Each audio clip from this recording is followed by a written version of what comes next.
샬롬, 오늘도 하나님 말씀 앞에 나오신 여러분 환영합니다. 우리 함께 기도하겠습니다.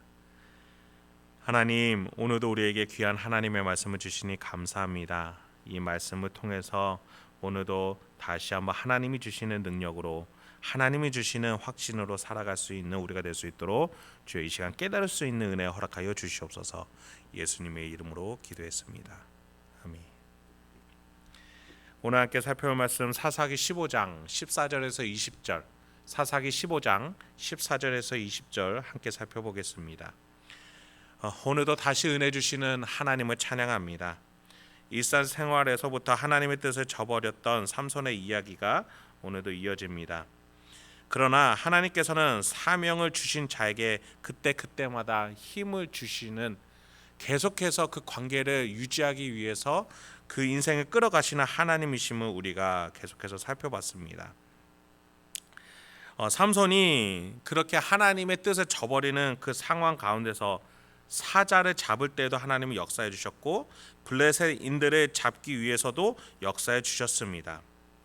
삼손은 이렇게 하나님이 역사해 주실 때마다 돌아올 회개의 기회를 얻었던 것이죠. 그럼 오늘 본문에서 삼손은 어떠한 또한 인생길을 살아가게 되는지 한번 살펴보겠습니다. 14, 16절입니다. 삼손이 레이의 이름에 블레셋 사람들이 그에게로 마주 나가며 소리 지를 때 여호와의 영이 삼손에게 갑자기 임하심에 그의 팔 위에 밧줄이 불탄 삼과 같이 그의 결박되었던 손에서 떨어진지라. 삼손이 나귀의 새 턱뼈를 보고 손을 내밀어 집어들고 그것으로 1000명을 죽이고 이르되 나귀의 턱뼈로 한 더미 두 더미를 쌓았으며 나귀의 턱뼈로 내가 1000명을 죽였도다 하니라. 동족 유다 지파에게 잡혀 밧줄의 메인 채로 블레셋 사람들에게 넘겨진 삼손이었죠. 그렇게 동족의 손에 원수들에게 넘겨질 때였습니다. 블레셋인들이 잡혀온 삼손을 바라보며 환호성을 내지르죠. 이것이 얼마나 영적 원리에서는 말이 안 되는 상황입니까? 하나님의 사사로 하나님의 뜻을 전하고 심판하라고 다스리라고 보낸 사람이 동족 이스라엘에게 잡힙니다. 게다가 하나님 나라를 막고 우상 숭배로 가득하게 하려는 원수의 손에 죽음의 길로 넘어가게 된 것이죠. 그때 여호와의 영이 삼손에게 임했습니다. 말이 안 되는, 하나님의 사람이 붙잡히고 죽게 되는 그 말이 안 되는 상황 속에 하나님은 역사하셨던 거예요. 초자연적인 힘을 내려주셔서 삼손을 묶고 있던 밧줄을 끊어내게 하십니다. 그리고 삼손에게 임하신 하나님의 영은 블레셋인들을 심판하십니다.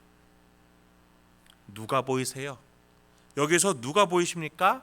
바로 예수 그리스도가 보이시죠. 하나님은 이렇게 죄 많은 인생에 임하셔서 계속해서 구약 때부터 지금까지 예수의 인생을 우리에게 보여주시면서 우리를 구원의 길로 인도하고 계시는 것입니다. 그것이 죄가 많은 세상일지라도, 죄가 많은 삼손일지라도 하나님이 택하신 인생이라면, 하나님이 사용하신 인생이라면 예수를 따라가는 인생이 될 수 있도록 우리를 부르고 계신다는 겁니다.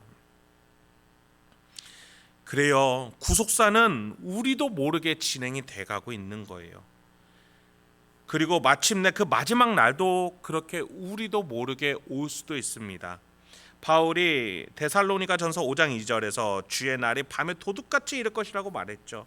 여러분, 나도 모르는 사이에 내가 눈치채도 못할 찰나에 구속사가 진행되고 있고 그리고 맞춰질 겁니다. 그래서 우리는 하나님께 기도해야 돼요.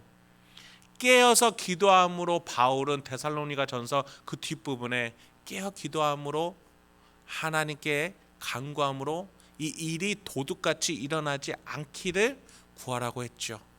예수님은 하늘을 보면서 날씨는 예측할 수 있으면서 왜 마지막 날은 준비하지 못하느냐라고 말씀하셨어요. 우리가 그 날을 알 수 있다라고 말씀하시는 거예요. 우리가 구속사에 참여하면 돼요. 하나님의 뜻에 참여하면 돼요. 예수 인생을 따라가면 돼요.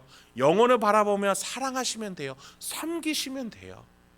그러면 그날이 도둑같이 임하지 않고 언젠가 하나님이 알려주실 그날의 마지막 날을 아시게 될 겁니다. 본문으로 돌아가겠습니다. 그렇게 우리는 깨어 있어야 합니다. 삼손은 그래서 어떻게 행했나요? 17절부터 19절입니다. 그가 말을 마치고 턱뼈를 자기 손에서 내던지고 그곳을 라맛 레히라 이름하였더라. 삼손이 심히 목이 말라 여호와께 부르짖어 이르되 주께서 종의 손을 통하여 이 큰 구원을 베푸셨사오니 내가 이제 목말라 죽어서 할례 받지 못한 자들의 손에 떨어지겠나이다 하니 하나님이 레히에서 한 우묵한 곳을 터뜨리시니 거기서 물이 솟아 나오는지라. 삼손이 그것을 마시고 정신이 회복되어 소생하니 그러므로 그 샘 이름을 에낙 고레라 불렀으며 그 샘이 오늘까지 레히에 있더라. 하나님의 구속사의 한 면은 일어나가는 삼손이었죠. 그 위대한 일을 했음에도 그도 인간인지라 목이 말랐고 또 잡힐까 두려웠어요. 하나님의 도움이 필요했어요. 그래서 삼손이 하나님께 부르짖습니다. 여호와여. 삼손에게 이야기가 시작된 이래로 이렇게 하나님을 향해 간절하게 가깝게 삼손이 하나님을 부르는 모습 처음인 것 같습니다.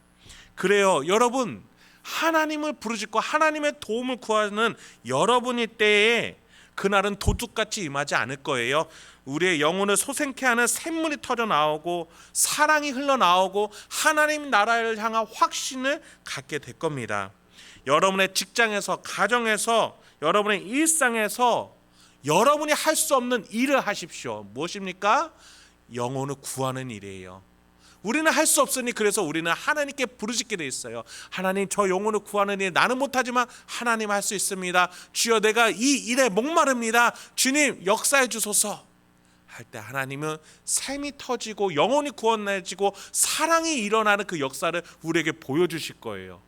그렇게 하나님을 따라가다 보면 그 날이 보이게 되는 것이죠. 도둑같이 임하지 않게 되는 것이죠. 여러분, 무턱대고 사랑하라는 말씀이 아니에요. 하나님 뜻대로 하나님을 따라서 한 발걸음 한 발걸음 천국을 만들어가는, 내 힘으로는 결코 할 수 없는 그 천국을 만드는 인생을 하나님과 함께 하시길 바랍니다. 오늘 본문에서 삼손은 그 샘의 이름을 에낙 고레라고 불렀어요. 부르짖는 자의 샘이란 뜻이에요. 여러분, 하나님께 부르짖었을 때에 하나님은 지혜의 샘을, 소망의 샘을, 용기, 인내의 샘을 주십니다. 그래서 우리에게 천국이라는 것을 만들어 주실 줄 믿습니다. 하나님이 주시는 이 신비로운 힘으로 신비로운 인생, 천국을 만들어 가실 수 있는 우리가 되길 소망합니다. 그렇게 삼손의 이야기가 전반부가 맞춰지게 됩니다. 20절입니다. 블레셋 사람의 때에 삼손이 이스라엘의 사사로 20년 동안 지냈더라.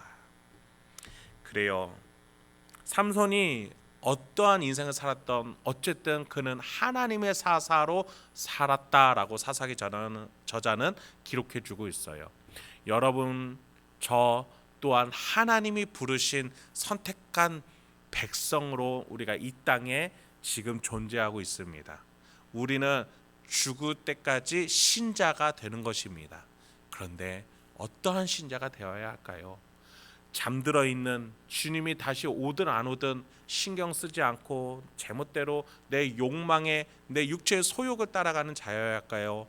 아니면 슬기로운 처녀처럼 그날이 도둑같이 임하지 않도록 오늘 깨어 기도하며 영혼을 바라보며 하나님께 기도하며 하나님의 역사와 동참하는 슬기로운 처녀가 되어야 할까요? 오늘 하루도 나에게 임해 계시는 우리 하나님을 의지하고 섬기며 함께 동행하며 살아갈 수 있는 저와 여러분들에게 소망합니다.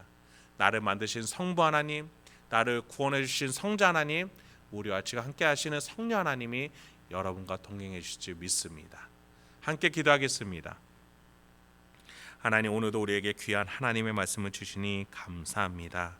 주여, 우리에게 에낙고레를 허락하여 주시옵소서. 부르짖는 자에게 주어지는 그 샘물을 허락하여 주시옵소서. 나의 가정에, 일상에, 나의 직장에, 내가 가는 곳곳이 에낙고레가 되게 하여 주시옵소서. 부르짖는 자에게 샘물이 터져 나오는 지혜와 용기와 소망과 확신이 터져 나오는 곳곳이 될 수 있도록 우리 성도님들의 삶과 제 삶을 주여 인도하여 주시옵소서. 오늘 하루도 그렇게 승리를 주실 줄 믿사옵고 원하오며 예수님의 이름으로 기도했습니다. 아멘.